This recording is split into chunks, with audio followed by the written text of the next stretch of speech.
Je tiens à faire une précision très importante par rapport au contrôle d'identité au Sénégal.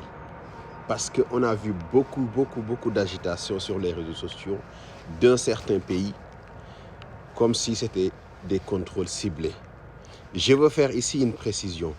Vous faire savoir que les contrôles d'identité qui se passent au Sénégal se font sans distinction de nationalité. Et les personnes, ou bien la nationalité la plus touchée, n'est pas la nationalité la plus entendue sur les réseaux sociaux. Donc, ne tombez pas dans la manipulation. Les contrôles se font sans distinction. Parce que au Sénégal, si vous êtes un étranger qui doit faire plus de 3 mois au Sénégal, 3 mois, 1, 2, 3, c'est clair, 3 mois, vous devez impérativement avoir un titre de séjour ou un permis de résidence. Je ne sais pas comment on l'appelle textuellement.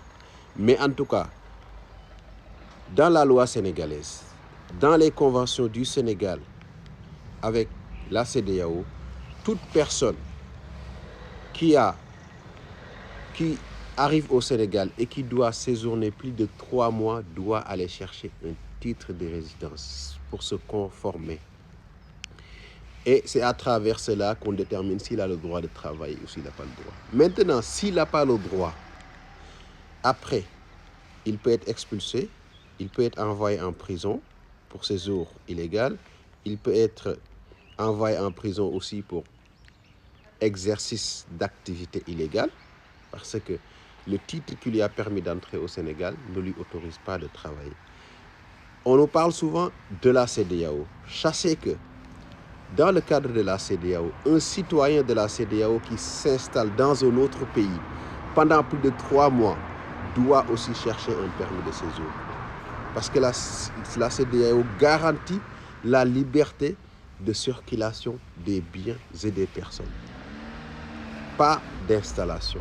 Dès que vous avez décidé de vous installer dans un pays de la CEDEAO, que ce soit la Côte d'Ivoire, en Guinée, au Sénégal, en Guinée-Bissau, en Gambie ou dans un autre pays de la CEDEAO, vous décidez de vous installer dans ces pays-là pendant plus de 3 mois, vous devez impérativement chercher un permis de résidence pour être en conformité avec les lois de ces pays-là et avec la convention signée, ratifiée par la CEDEAO avec ton pays d'accueil.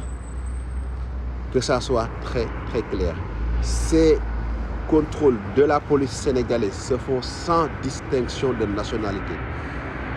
On a beaucoup plus parlé du Gabon, des Gabonais qui ont été arrêtés. Mais sachez que c'est la minorité. La nationalité la plus touchée n'est pas la nationalité gabonaise. La nationalité la plus touchée n'est pas la nationalité gabonaise. Il faut que je le répète pour que ça soit très clair parce que il y a trop de manipulation. C'est comme si quand vous entendez, les Sénégalais ont ciblé des Gabonais, la police sénégalaise les a arrêtés pour séjour illégal et les autres, ils les laissent divaguer. C'est pas comme ça que ça s'est passé. Ces contrôles-là se font sans distinction de nationalité et se fait conformément aux conventions entre le Sénégal et le Gabon, entre le Sénégal et tous les pays d'origine de ces personnes-là qui ont été arrêtées. Que ça soit très clair. Pas d'amalgame, pas de manipulation. Parce qu'il y a des gens qui vivent de la manipulation. Il y a des gens qui attisent la haine en utilisant de la manipulation pour essayer de créer des confrontations entre les peuples et essayer d'en tirer parti. Pour éviter cela, je tenais à faire cette vidéo pour vous faire savoir, je le répète, que ces contrôles de la police sénégalaise se font sans distinction de nationalité. Et la nationalité gabonaise qui a le plus été citée dans les réseaux sociaux n'est pas la nationalité la plus touchée et encore moins une nationalité ciblée. Toutes les personnes qui tombent sur un contrôle de police vont subir le contrôle sans distinction. Donc que ça soit très clair. Et je répète, toute personne qui décide de s'installer au Sénégal pendant plus de 3 mois doit impérativement avoir un permis de séjour. Maintenant, En deçà de 3 mois, vous pouvez entrer légalement avec un permis d'entrée et de circulation. Mais au-delà de 3 mois, vous devez impérativement chercher un permis de séjour. Et je vais dire autre chose aussi, beaucoup plus clair. Au Sénégal, il n'y a pas de droit de sol. Ce n'est pas parce que vous êtes né au Sénégal que vous avez la nationalité, devez avoir la nationalité sénégalaise.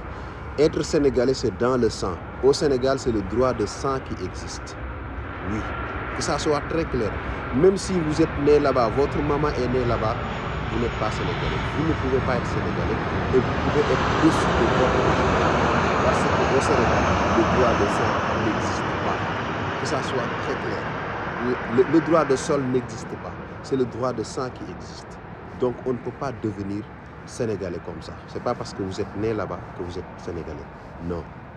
Parce qu'il y a des gens qui sont nés là-bas qui revendiquent d'être légalement des Sénégalais. Ce n'est pas parce que vous êtes né là-bas que vous êtes sénégalais. Il y a des procédures à faire pour acquérir la nationalité sénégalaise. Mais le fait de naître au Sénégal ne suffit pas pour être sénégalais.